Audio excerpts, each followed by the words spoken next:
Hello tuner, कक्षा 6 के सभी विद्यार्थी अपनी कथा मंजूषा की पुस्तकें खोलेंगे और पाठ 6 निकालिए, सत्य का फल।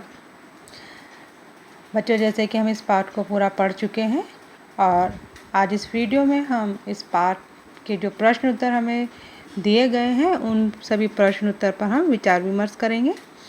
और प्रश्न उत्तर शुरू करने से पहले बच्चों, मैं एक बार फिर से इस कहानी पर प्रकाश डालती हूँ और जिससे कि हमें प्रश्न उत्तर करने में और समझने में आसानी हो जाएगी। जैसे कि बच्चों, हमने इस कहानी में पढ़ चुके हैं कि एक अच्छी संगति से किसी का भी जीवन कैसा है, बदल सकता है। ऐसा ही इस कहानी में था। डाकू था जिसका नाम गब्बर था। वो बड़ा ही शक्तिशाली था, उसका गिरोह, और वो लोगों को लूटपाट करते थे लोगों से। एक दिन जब वो लूटपाट करने जाते हैं तो रास्ते में उन्हें एक सत्संग मिलता है, जहाँ वे लोगों की भीड़ को देखकर और पैसे वाले लोगों को देख कर के रुक जाते हैं कि जब ये लोग सत्संग खत्म हो जाएगा, वापस जाएंगे तो हम इन लोगों को लूट लेंगे। यही सोचकर वे सभी जो डाकू था गब्बर और उसका गिरोह वहाँ सत्संग में बैठ जाते हैं। और जब बैठ जाते हैं तो जो वहाँ सत्संग में संत थे जो उपदेश दे रहे थे, तो वो उनको भी सुनाई दे रहा था। तो वहाँ गब्बर ने जब संत के जो उपदेशों को सुना तो वो बड़ा ही प्रभावित हुआ। उसने संत द्वारा कही बातें की, जैसे कि मनुष्य जिस प्रकार के कर्म करता है उसे उसी प्रकार के फल भोगने पड़ते हैं। तो यहाँ उसको समझ में आया कि अच्छे कर्म करते हैं तो अच्छा फल मिलता है, बुरे कर्म करते हैं तो बुरा फल मिलता है, और इन सब का और मरने के बाद हमारे पापों का दंड हमें अवश्य ही मिलता है। ये सब सुनकर डाकू क्या था, घबरा गया था। फिर वह घबरा कर के संत के पास जाता है और अपनी सारी कहानी बताता है कि मैं एक डाकू हूँ और मैं डाका डालना नहीं छोड़ सकता, और मैं चाहता हूँ कि मुझे मेरे पापों की सज़ा भी ना मिले, और जो मेरा काम है डाका डालना उससे मेरा घर भी चलता रहे। तो आप मुझे कोई ऐसा उपाय बताएं जिससे कि मैं पाप के दंड से बच सकूं। तब संत उसको बताते हैं कि तुम अपने जीवन में सबसे पहला जो काम है कि अपने जीवन से झूठ बोलना छोड़ दो, तो तुम्हारा कल्याण होगा, तुम्हारा जीवन सफल हो जाएगा और तुम्हारे जीवन में सब कुछ अच्छा ही अच्छा होगा। तो वह संत की बात को मानकर चल देता है। तो चलते वक्त उसके साथी तो निकल जाते हैं लूटपाट करके। तो वह सोचता है कि क्यों ना आज मैं राजमहल में चोरी करूं। जब वहां पहुंचता है तो पहरेदार यानी चौकीदार उससे पूछता है कि भाई तुम कौन हो। तो वो सच बोलता है। उसे याद रहता है संत की बात को। तो उसको याद रहता है कि संत ने कहा था कि तुम्हें सच बोलना है। तो वह सच बोल देता है कि मैं डाकू हूँ। पर पहरेदार को उसके ऊपर विश्वास नहीं होता। वह सोचता है कि अंदर महल में रहने वाला कोई बड़ा व्यक्ति है, वो ऐसे ही मुझे बोल रहा है। तो उसको अंदर जाने देता है। अंदर जाता है महारानी के कक्ष में। वहाँ उसको आसानी से महारानी के गहनों का जो संदूक था वो मिल जाता है, और वह उसे उठाकर फिर से महल से बाहर निकलने के लिए चल देता है। फिर पहरेदार उससे पूछता है, तो फिर पहरेदार को बताता है कि मैं डाका डाल रहा हूँ और ये महारानी के गहनों का संदूक है।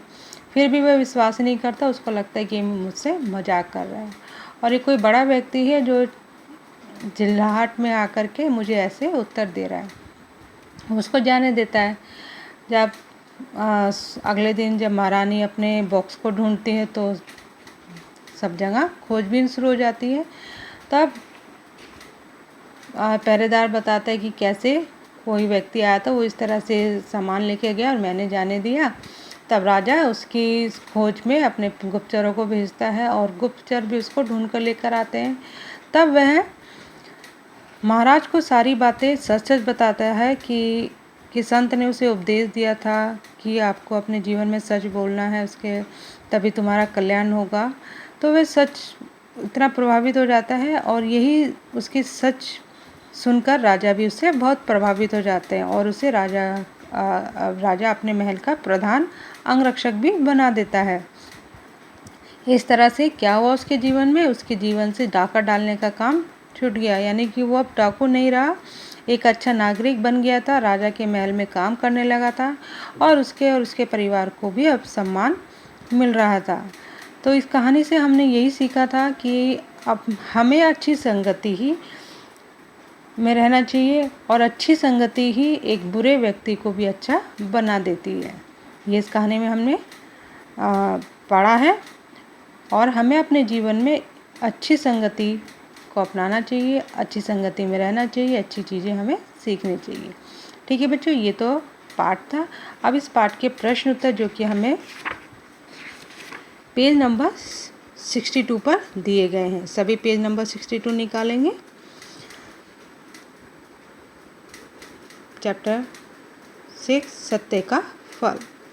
पहला प्रश्न है यहाँ पर, डाकू का क्या नाम था और वह क्या करता था?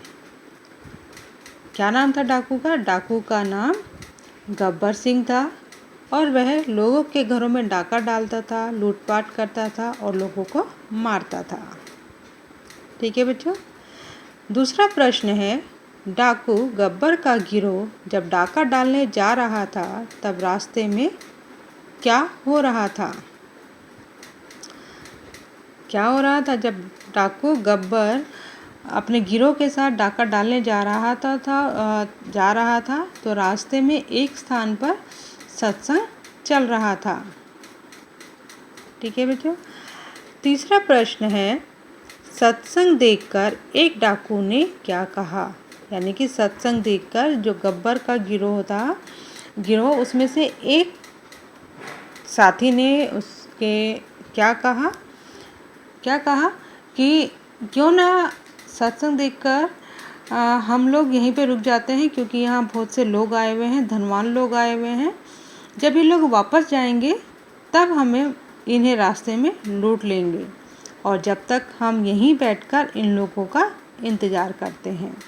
और वे लोग कुछ समय वहाँ सत्संग में बैठ जाते हैं। यानी कि जो एक डाकू था उसने उनको सलाह दी कि हम लोग कुछ समय यहीं व्यतीत करते हैं, जब ये जाएंगे तो हम इनको रास्ते में लूट लेंगे। ठीक है बच्चों। चौथा प्रश्न है, संत व्यक्ति ने डाकू गब्बर को क्या छोड़ने के लिए कहा और क्यों? संत व्यक्ति ने डाकू गब्बर को झूठ बोलना छोड़ने के लिए कहा था। क्यों? क्योंकि डाकू गब्बर चाहता था कि वह डाका डालना भी ना छोड़े और उसको उसके पापों का दंड भी उसे ना मिले। तो वह चाहता था कि मुझे कोई ऐसा उपाय बताए कि मेरे ये काम चलते रहे, मेरा डाका डालने का काम भी चलता रहे और मेरा जीवन भी सफल बना रहे और मैं किसी भी पाप का दंड का भागी ना बनूं। तब संत ने उसको उपाय बताया था कि तुम झूठ बोलना छोड़ दो, इसी से तुम्हारा कल्याण होगा। यानी कि उसको बताया कि तुम्हारे जीवन में जो कुछ अच्छा होगा तो वो ये इस प्रकार से हो सकता है कि तुम झूठ बोलना छोड़ दो और सच को अपना लो। ठीक है बच्चों। फिर प्रश्न है, राजा ने डाकू को राजमहल का प्रधान अंगरक्षक क्यों नियुक्त किया? क्यों नियुक्त किया था? क्योंकि डाकू के अंदर एक अच्छी बात आ गई थी, सच बोलना।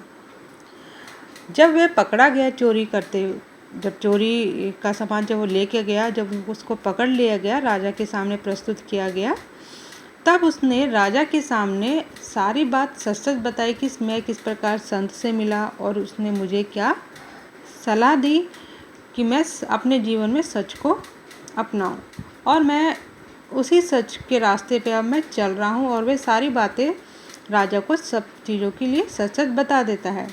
तब राजा उसके सच बोलने से इतने प्रभावित हो जाते हैं कि वह राजा ने फिर क्या किया, डाकू को राजमहल का प्रधान अंगरक्षक नियुक्त कर दिया था। यानी कि उसकी सच्चाई से प्रभावित होकर राजा ने उसको अपने राजमहल का प्रधान अंगरक्षक नियुक्त कर दिया था। ठीक है बच्चों। ये सभी प्रश्न अपने आप हिंदी लैंग्वेज की जो नोटबुक है उसमें करेंगे और इन सभी प्रश्नों के उत्तर आप अपने शब्दों में लिखिएगा। ठीक है बच्चों।